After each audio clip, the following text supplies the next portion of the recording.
안녕하세요, 션입니다. 제가 그렇게 마음에 안 들어 하던 브롬톤 카피 제품의 안장을 바꿨어요.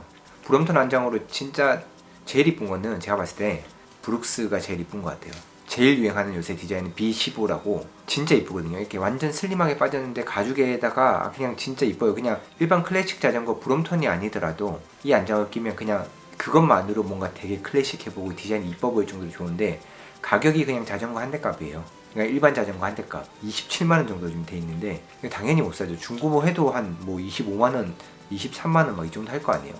너무 이쁘지만 이거는 조금 자전거 가격이랑 비슷한 안장에 앉아 있는 거라서 일단은 마음에는 들지만 다음에 하는 걸로. 그거 다음으로는 이제 브룩스에서 이제 아까 B15 이거는 진짜 좋은 거, 요새 제일 핫한 거였고 스탠다드 일반적인 사람들이 제일 많이 타는 그게 브룩스 B17이라는 건데 가격이 한 16만원, 17만원 정도 하거든요. 이것도 이쁘긴 한데 이 디자인은 거의 이제 중국의 알리나 이런 데서 거의 카피가 나와 있긴 있어요.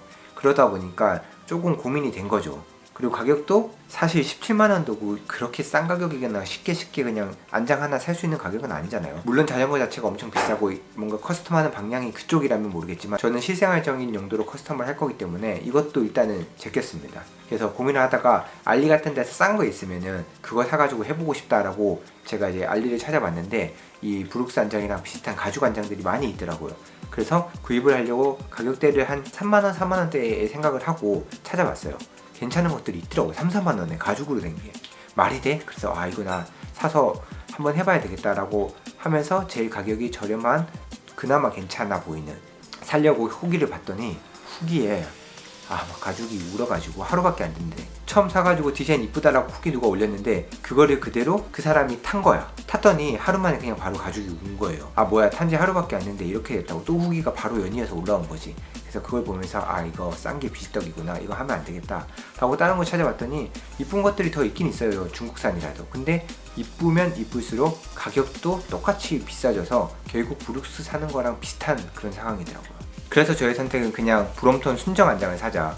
순정 안장 나쁘지 않거든요. 그리고 가격도 아까 제가 중국 짝퉁 3, 4만원 이렇게 얘기했는데 그 정도 돈 들일 바에는 브롬톤 순정 안장이 중고로 나오는 게 한 2, 3만원대에 형성이 되니까 나쁘지 않겠다 싶어서 찾아봤는데 있더라고요. 그래서 구형 안장을 하나 샀습니다. 브롬톤 안장은 구형이랑 신형 두 개가 있는데 신형은 디자인은 약간 더 모던한 것 같아요. 디자인은 약간 더 모던하고 구형이 조금 더 디자인이 비슷비슷한 것 같아요. 솔직히 말하면 제가 구형을 선택한 이유는 가격도 한 5천원 정도 보통 싸기도 하지만 그것보다도 브롬톤은 이 안장 코 앞부분을 손으로 이렇게 잡아서 되잖아요. 거기에 이렇게 홈 같은 게 나 있어요. 이게 진짜 무슨 역할을 하는 건 아니지만 왠지 잡았을 때 기분이 좋더라고요. 그래서 제가 그 코에 홈 같은 게 있는 구형 안장을 조금 더 선호해서 매물로 나와 있는 것도 마침 구형이었고 해서 구형을 구매를 했습니다. 오른쪽에는 이렇게 브롬톤을 펼쳤을 때의 로고가 있고 왼쪽은 브롬톤을 접었을 때의 로고가 있고요. 신형이랑 다른 부분은 안장 뒷부분 있죠. 이렇게 홈이 들어가 있어요. 그리고 레일을 보면 할로우 크롬올리라고 있는데 이건 제가 봤을 때 그냥 좀 있어 보이려고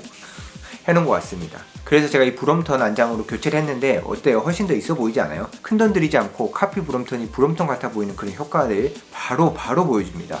그래서 조금 만족하고 있고요. 이왕 하는 김에 이전에 문제가 됐었던 머드가드에 롤러가 하나 빠져가지고 나사가 다 풀어져서 없어졌더라고요. 그거가 신경이 쓰여서 그냥 머드가드를 제거해 보려고 했거든요. 아예 머드가드가 없는 버전이 원래 있잖아요. 그것처럼 머드가드를 다 없애보자 그래서 제거를 하려고 했는데 생각보다 난간이더라고. 이게 브롬톤이 엄청 작게 접히는 자전거잖아요. 그래서 엄청 오밀조밀하게 만들었나봐. 막상 뽑으려 그러니까 볼트 빼야 되는데 볼트가 이게 뒤로 빠지는데 안 빠져가지고 허브를 빼야 되고 이 리어렉을 분해를 했는데 끄집어내려니까 바퀴 사이랑 막 걸려가지고 완전 난리도 아닌 거예요. 그게 결국 바퀴까지 내렸어요. 그래서 이렇게 꼼꼼하게 가득 채워서 만들어진 자전거다 보니까 이런 것들이 조금 있긴 있는 것 같아요. 정비할 때 약간 불편하긴 한 것 같습니다. 근데 풀다 보니까 이 뒤휠 너트가 생각보다 느슨하게 조여있더라고요. 제가 만약에 안 조였으면 풀릴 수도 있을, 그러니까 어차피 이렇게 된 거 그냥 잘 풀어봤다, 점검하는 차원에서 한번 빼보고 분해 정비 한 번도 해본 적이 없는데 구조도 조금 이해할 수 있게 되고 좋게 그렇게 생각하기도 하고 했습니다.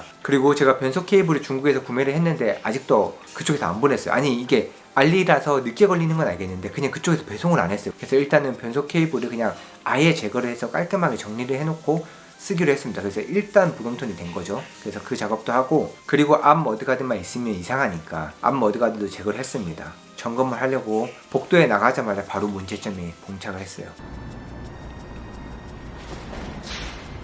오늘 일단 이거 진짜 브롬톤 구형 안장으로 바꿨고요. 그리고 머드가드 다 떼버렸어요. 다 떼버렸는데 문제가 뭐냐면 프론트 브레이크 케이블이 앞바퀴에 닿는 거예요. 머드가드가 없으니까. 생각도 못했어요. 그래서 생각해보니까 제가 브롬톤 파츠 막 구경할 때 보니까 그 부분만 딱 막아주는 그런 파츠들이 있더라고요. 일단은 이거 주행하기는 힘들겠다 싶어서 접어보자. 그래서 접었더니 이 머드가드가 없으니까 세워놨을 때 약간 불안하더라고요. 그래서 생각보다는 이 떼는 게 좋은 게 아니구나. 리어렉이 있을 때가 제일 안정적이고 그나마 머드가드 롤러라도 있는 L타입 정도가 돼야지 접었을 때 좀 안정적이구나 라고 생각하고 있는데 핸들바까지 딱 접었는데 핸들바가 바닥에 닿는 거지. 지금 핸들 닿는 거 보이죠? 이 머드가드가 없으니까 이 높이가 낮아져가지고 핸들이 닿아요. 원래 머드가드 있을 때는 이 정도는 들렸는데 없으니까 다시 머드가드 달아야 되나? 짭이다 보니까 약간 디자인의 지오메트리가 조금 달라가지고 이게 핸들바가 닿는 건지는 모르겠어요.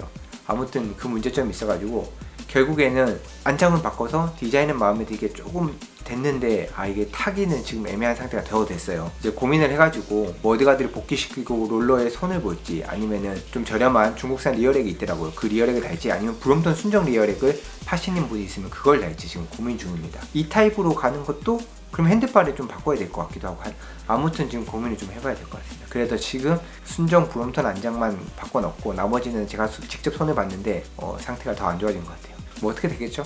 일단은 뭐 몇 가지 더 해보고 좀 탈 수 있을 만하게 만들어 보겠습니다. 이상 션이었습니다.